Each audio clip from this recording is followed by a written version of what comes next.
जय धन्वंतरी मित्रों, हूँ वैद्य रमजूभाई सरवैया। आजे मित्रों आपणे अत्यारे वर्तमान समयनी अंदर मेदस्विता बहनों ने भाईओं में अति वजन वधी जवा पाछळना कया कया कारणों छे।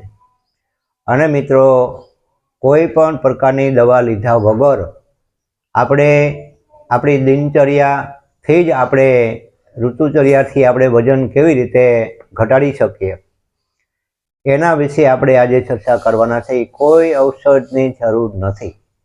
शुं काम के आपड़ा ऋषिमुनिओ शास्त्रोनी अंदर लखी गया छे के अन्न समान कोई औषधि नथी, दारिद्र्यता जेवुं कोई दुख नथी। तो पछी अन्न समान कोई औषधि नथी तो पछी आपणी तैयारी होवी जोईए के आपणे वजन घटाडवुं छे तो आपड़ा खानपान में ज आपणे फेरफार करवानी जरूर छे। शुं काम मित्रों के આપણું આ સ્થૂળ શરીર પંચમહાભૂતથી બનેલું છે। અગ્નિ, આકાશ, પૃથ્વી, વાયુ ને જળ પંચતત્વથી આપણું સ્થૂળ શરીર બનેલું છે। આ પૃથ્વી ઉપર કોઈ પણ પદાર્થ તમે પકડી લ્યો, ઔષધિ હોય તો પણ ભલે, અનાજ, કઠોળ, ફળફળાદી કોઈ પણ પદાર્થ પકડી લ્યો, એમાં મૂળે તો 5 તત્વો જ છે મિત્રો। તો આપણું શરીર પંચતત્વથી બન્યું છે અને આ પૃથ્વી ઉપર કોઈ પણ ખાદ્ય પદાર્થ હોય કે ફળફળાદી હોય, કઠોળ હોય કે પછી વનસ્પતિ હોય, મૂળે તો એમાંથી આપણે તત્વ જ લેવાનું છે। આપણા શરીરમાં જે તત્વ વધી ગયું છે એ તત્વ આપણે ઓછું કરવાનું છે અને જે તત્વ ઘટી ગયું છે એને આપણે ઊંચું કરવાનું છે। આ છે આપણા શરીરનું આરોગ્ય મિત્રો। તો પછી એમાં ઔષધિની ક્યાં જરૂર છે? આપણે ઔષધિનો જે ગુણ જે છે એ આપણે ખોરાકમાંથી એ જ ગુણ આપણે લઈ तो अन्न समान कोई औषधि नहीं। बात बराबर है, अन्न से ज औषधि है। वजन घटाड़े एवा खोराक है, वजन ने वधारे एवा खोराक है, वजन ने समतोल राखे एवा पण खोराक है। उत्तम, मध्यम और कनिष्ठ 3 प्रकारना खोराक कीधा पीधा। तो वात, पित्त और कफ 3 दोष अपना शरीर ની અંદર રહેલા છે। तो मित्रों अग्नि, आकाश और वायु आ 3 तत्वों की गति उधर्व है। आकाश हारे एनु गुरुत्वाकर्षण है એટલે શરીરને હલકું બનાવવાનું કામ કરે। અગ્નિ, આકાશ અને વાયુ આ 3 તત્વોના જે ખોરાક છે, પછી ફળ હોય, કઠોળ હોય, અનાજ હોય, લિક્વિડ હોય, કોઈ પણ પદાર્થ હોય, ખાદ્ય પદાર્થો, એમાં અગ્નિ તત્વ છે, વાયુ તત્વ છે અને આકાશ તત્વ છે। આ 3 તત્વોના જ આપણે ખોરાક લઈએ એટલે આપણે કોઈ ઔષધ લેવાની જરૂર નથી। આપણું શરીર ઓટોમેટિક બેલેન્સ થતું જશે અને વજન વધારાનું છે એ ઘટતું જશે। હવે મિત્રો પૃથ્વી ને જળ આ 2 તત્વોના જે પદાર્થો છે એની ગતિ અધોગામી છે। પૃથ્વી હારે એનું ગુરુત્વાકર્ષણ છે। તો પૃથ્વી તત્વ અને જળ તત્વ આ 2 તત્વોના જે ખોરાકો છે એ એમાં ઘનતા વધારે છે અને આપણું શરીરને મેદસ્વી બનાવવાનું કામ કરે છે। હવે જળ તત્વ છે એના ખોરાક, પૃથ્વી તત્વના ખોરાક, અગ્નિના ખોરાક, આકાશના ખોરાક અને વાયુના ખોરાક આ 5 તત્વોના ગુણધર્મ ખોરાકની અંદર છે। તો મિત્રો 5 તત્વો સમાન એકય પદાર્થમાં નથી તો આપણું બેલેન્સ થઈ જ ન શકે। કોઈ 2 તત્વ કોઈમાં વધારે છે, કોઈમાં 3 તત્વો છે, કોઈમાં 1 તત્વ છે, કોઈમાં અગ્નિ છે પ્રધાન, તો કોઈમાં જળ પ્રધાન છે, કોઈમાં પૃથ્વી प्रधान है, कोक में वायु प्रधान है। आ प्रधान जेमा तत्वों से वधारे, दाखला तरीके घऊं तो के एमा गुरु एनो गुण है पचवामां भारी अने एमा पृथ्वी तत्व अने जल तत्व रहेलुं छे कारण के एनो रस मधुर है तो एमा पृथ्वी तत्व है। तो पृथ्वी तत्व है एक घनता शरीर में लाववानुं काम करे अने पचवामां भारी है एटले पचे मोड़ा। तो आपणे वजन घटाड़वानी जो आपणे आशा राखवी होय तो आपणे घऊं सदंतर बंद करवा जोईए। पृथ्वी तत्वना अने जल तत्वना खोराक आपणे बंद करीए, अग्नि, आकाश अने वायु तत्वना खोराक आपणे शरू करीए। एटले आपणे एने औषधो ज समजवानुं अने एनाथी ज आपणुं वजन घटे। एक मननी अंदर आपणे दृढ़ता होवी जोईए के आपणे तत्वोने अने पदार्थोना गुणधर्मने समजी लई એટલે આપણે 100% આનું પરિણામ લાવી શકીએ મિત્રો। તો પહેલા તો આપણો અગ્નિ પ્રદીપ્ત કરવો જોઈએ મિત્રો। આપણું વજન જો આપણે ઘટાડવું જ હોય તો આપણું અગ્નિ પ્રદીપ્ત કરવો જોઈએ. આપણને સારી ભૂખ લાગવી જોઈએ, સારી તરસ લાગવી જોઈએ, પેટ સાફ આવવું જોઈએ અને સારી નીંદર આવવી જોઈએ. આ સ્થિતિ આપણી જો કંઈ બગડી હોય, આપણા શરીરમાં આળસ હોય, ખોટી ભૂખ અતિ વધારે લાગતી હોય, પાણી એકદમ વધારે પ્રમાણમાં પીતા હોય અને બેસી રહેવાનું આખું જીવન હોય, પરિશ્રમ જરાય ન હોય, એના હિસાબે દિવસે પણ આપણે આરામ કરવાની આદત હોય, એનાથી આપણે વજન આપણી કુટેવોને હિસાબે આપણે વજન વધાર્યું છે, તો એ સિસ્ટમ આપણે ફેરવી નાખીએ એટલે ઓટોમેટિક આપણું વજન ઘટી જવાનું. એમાં ઔષધની ક્યાં જરૂર છે? મોંઘી મોંઘી દવાઓ આપણે હજારો રૂપિયા ખર્ચી અને મનોરોગી થઈ ગયા છે કે દવા વજન ઘટાડવાની. આપણે ખાનપાનમાં કોઈ ફેરફાર કરવો નથી અને આપણે નકરી ઔષધથી જ આપણે વજન ઘટાડવું છે. કોઈ દિવસ શક્ય નથી. એટલે આપણા ઋષિમુનિઓએ શાસ્ત્રોમાં કીધું છે કે અન્ન સમાન કોઈ ઔષધિ નથી. પરેજી વિના કોઈ રોગ મટે નહીં અને જેને પરેજી રાખવી નથી એને ઔષધ લેવાની કોઈ જરૂર નથી, કારણ કે એને રિઝલ્ટ મળવાનું જ નથી. કારણ કે તત્વોથી આ શરીર બનેલું છે અને તત્વોથી બાહ્ય પદાર્થો બધા આ જગતની અંદર થયેલા છે. જે તત્વોનું તમે બેલેન્સ નહીં કરો તો કેવી રીતે એનું રિઝલ્ટ મળશે? પૃથ્વી તત્વ અને જળ તત્વના ખોરાક ઉપર આપણે પ્રતિબંધ મૂકીએ અને આપણે અગ્નિ, આકાશ અને વાયુ આ 3 તત્વના ખોરાક લઈ એટલે એક પણ ઔષધની જરૂર નથી મિત્રો, અને 100% આપણું વજન ઘટે. આપણો અગ્નિ મંદ હોય, આપણે શરીરમાં 24 કલાકમાં કેટલી કેલેરીની જરૂર છે? દાખલા તરીકે 2000 કેલેરીની જરૂર છે, તો આપણે 5000 કેલેરીનો ખોરાક આપણે લીધો તો વધારાની 3000 કેલેરી જે છે, આપણો અગ્નિ મંદ છે તો એ કેલેરીને બાળે કોણ?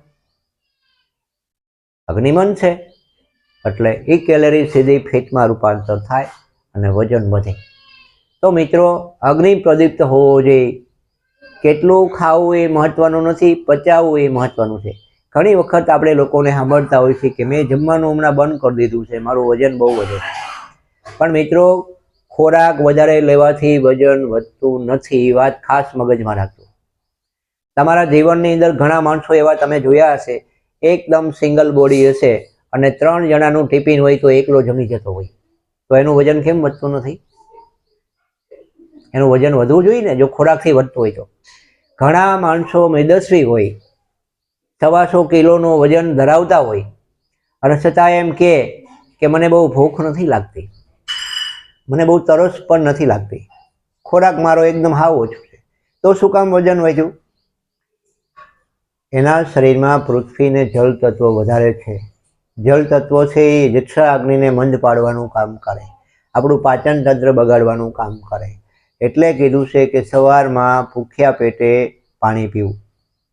તો મિત્રો, જેને વજન ઘટાડવું હોય એને 2 ગ્લાસ સવારમાં ગરમ પાણી કરી અને એમાં 1 લીંબુની ફાટ, 1 આખું લીંબુ નીચોવી અને આપણે ઘૂંટડે ઘૂંટડે જેમ પાણી પી અને પછી 45 મિનિટ કોઈ વસ્તુ જમવાની નથી મિત્રો.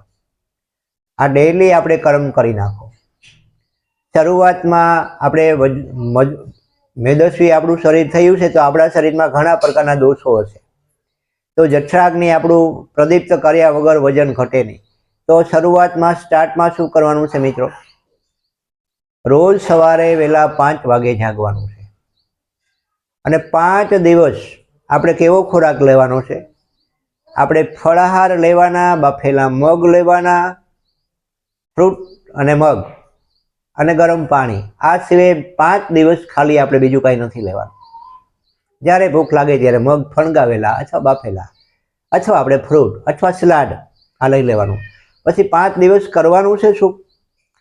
સવારે 5 વાગે આપણે જાગવાનું છે, 4 ગ્રામ સૂંઠ લેવાની, 4 ગ્રામ સૂંઠ 3 કપ પાણીમાં નાખી અને એનો ઉકાળો બનાવો.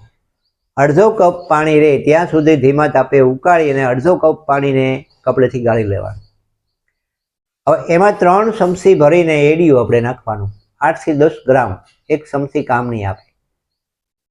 8 થી 10 ગ્રામ એડિયું એ સૂંઠના ઉકાળામાં નાખી અને આપણે સવારે 5 વાગે પી લેવાનું છે. હવે આ 5 વાગે આપણે પી લીધું એટલે પછી એનાથી બે ત્રણ જુલાબ થશે, આપણા શરીરમાંથી આંતરમાં જે કાંઈ બગાડ હશે એ બધું બહાર નીકળી જશે અને આપણો અગ્નિ પ્રદીપ્ત થઈ જશે. 5 દિવસ આ કરવાનું છે. ભૂખ વગર ખાવાનું નથી. ખાલી આપણે મગ ઉપર અને સલાડ ઉપર અને ફ્રૂટ ઉપર, ઘણું થઈ ગયું. 5 જ દિવસ આપણે લેવાના છે અને આપણા શરીરનું આ રીતે શોધન કરવાનું છે.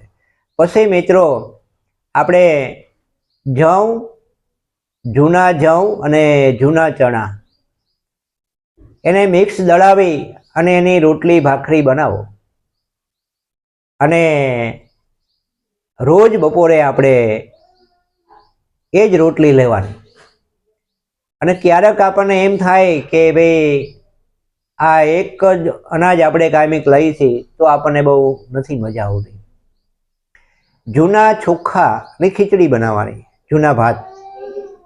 હવે એમાં લીલી પીપર, સૂંઠ, હળદર અને કાળા મરી અને અજમા, આ 5 ઔષધ ફરજિયાત નાખવાના અને ખીચડી બનાવવાની. અને એ ખીચડી પણ આપણે લઈ શકીએ. ક્યારેક આપણે સાંબાની ખીચડી બનાવવાની, ક્યારેક આપણે જૂના ચોખાની ખીચડી બનાવવાની. અને રાત્રે મિત્રો 6 વાગ્યા પહેલાં આપણે જમવાનું. દિવસની સૂર્યની હાજરીમાં જ જમવું જોઈએ. સૂર્ય અસ્ત થયા પછી જમવું નહીં. અને રાત્રે આપણે જૂના ચોખાની ખીચડી અથવા સાંબાની ખીચડી અથવા આપણે જુવારનો રોટલો અને જવની રોટલી, જવ નકરા ન ફાવે તો થોડી ચણાની દાળ મલપા નાખી અને આપણે લેવી. આ સિવાય કોઈ સટકબારી ન રાખવી કે મારે બીજું શું શું લેવાનું. આ એટલા ખોરાક ઘણા થઈ ગયા મિત્રો. કળથીના ટેઠવા સવારમાં બાફીને જમાય. ક્યારેક આપણે સવારમાં મગ બાફીને લેવાના, ક્યારેક આપણે મગ વઘારેલા લેવાના, ક્યારેક આપણે ફણગાવેલા લેવાના, ક્યારેક આપણે સલાડ લેવાનું, ક્યારેક આપણે ફ્રૂટ લેવાનું. એટલે આપણને એમ થાય કે સવારના નાસ્તામાં આપણે અલગ અલગ લઈએ છીએ. લોટની બનાવટ બિલકુલ લેવાની નહીં. ઠંડુ ફ્રીજનું પાણી નહીં લેવાનું. ખાંડ સદંતર બંધ કરવી. મીઠું એકદમ ઓછું અને પણ સિંધાલું. દાળ શાક સિવાય કોઈ જગ્યાએ મીઠું ના આવવું જોઈએ. અને મિત્રો 5 લીટર પાણીમાં 10 ગ્રામ સૂંઠ નાખી અને 2 લીટર પાણી બાળી દો. 3 લીટર પાણી કપડેથી ગાળી અને ઠારી દો. 24 કલાકમાં એ જ પાણી આપણે પીવાનું, બાકી બીજું એકેય પાણી પીવાનું નહીં. બીજે દી રાત્રે પાછું આપણે 5 લીટર પાણી 10 ગ્રામ સૂંઠ નાખીને ઉકાળી લેવાનું. આ રીતે આપણે કરવાનું. અને જે આપણે ચોખા, સાંબો, કળથી, મગ અને જુવાર અને જવ, જૂના ધાન્ય લેવાના. જૂના ધાન્ય છે એ વજન ઘટાડવામાં અક્ષીર છે. ઘઉં તો નવા કે જૂના બિલકુલ લેવા નહીં. અને મિત્રો નવા ધાન્યો છે એ કફકારક છે. જળ તત્વના ખોરાકો છે એ કફકારક છે. અગ્નિને મંદ પાડવાથી અસંખ્ય રોગો થાય. અસ્થમા, ફેફસાના, ઉધરસ, ટીબી, વજન વધી જવું, અસંખ્ય રોગો થાય. અને આપણા શરીરની ધાતુઓનો પણ ક્ષય થાય અને ચામડીના પણ રોગો થાય અને અસાધ્ય રોગોથી આપણે સપડાઈ અને અકાળે મૃત્યુ થાય મિત્રો. એટલે ખાસ આપણે કોઈ પણ દવા લીધા વગર ઘરે બેઠા આપણે વજન ઘટાડી શકીએ. આ 100%ની વાત છે. સવારમાં વહેલા 5 વાગે જાગી અને આપણે લીંબુ પાણી પી અને આપણે થોડું હાલવા જવું. જો આપણે મહાનગરોમાં રહેતા હોય ને હાલવા જવાનું કોઈ બહેનોને શક્ય ન હોય તો આપણે દાદર ચડવાના. આપણે 2 માળનું મકાન હોય તો પહેલા દિવસેથી આપણે નક્કી કરવાનું કે 8 દિવસ સુધી રોજ મારે એક વખત ધાબા ઉપર જઈને નીચે આવવાનું. 8 દિવસ પછી આપણે નક્કી કરવાનું કે હવે મારે રોજ સવારે 2 વખત ધાબા ઉપર જવાનું. બીજું પખવાડિયું પછી શરૂ થાય, ત્રીજું, એટલે રોજ આપણે ધાબા ઉપર 3 વખત જવાનું. બિલકુલ મગજથી થાક લાગશે નહીં, કંટાળો આવશે નહીં અને ક્રમે ક્રમે આપણે આ સિસ્ટમમાં આવી અને આપણે વજન 100% ઘટાડી શકીએ. એટલે આ આપણી દવાની ઝંઝટમાંથી આપણે મુક્ત થાય અને 100% આપણું વજન ઘટે. અને આપણે જો આ વસ્તુ ન કરીએ, તત્વોના ખોરાકના ગુણધર્મો ઉપર ધ્યાન ન આપીએ, આખી જિંદગી દવા લેવાની છૂટ એક પણ ફરક નહીં પડે. નકરું ઝાડા કરાવી અને જે દવાઓ આપી અને થોડો ટાઈમ તમને એમ લાગશે મારું શરીર હલકું થયું, પણ ધ્યાનથી તમે દવા બંધ કરશો એટલે હતી એની પોઝિશન.